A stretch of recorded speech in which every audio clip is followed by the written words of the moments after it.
Indonesia's national credo is unity in diversity. But what's happening here in the jungles of Aceh threatens to break the nation apart. Outgunned and outmanned, these guerrillas of the Free Aceh movement have fought for 23 years. Now Jakarta's determined to defeat them once and for all. Ask how big the enemy reinforcements are.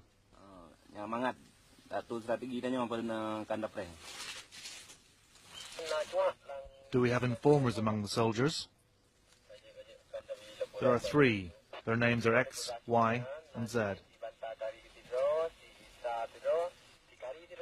Pass the word to Kamal Bati that we will strike together.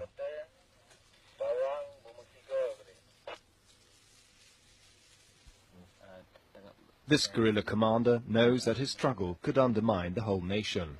Indonesia will disappear because in every colonial situation, once they let go of one region, they have to let other regions go too.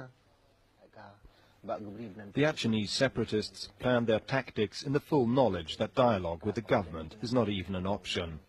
Both sides are determined to fight on. Indonesian army reinforcements have just taken up positions on a nearby hilltop. If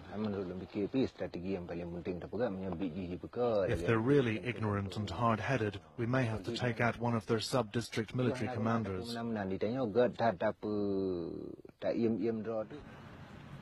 Their case for independence rests on Aceh's centuries-long history as an Islamic sultanate and their bloody resistance to Dutch colonial rule. They're a proud people who see themselves as distinct. They deeply resent what they call Javanese occupation. Today, though, 150,000 Achenese have had to flee their homes because of the fighting and are living as refugees in their own land.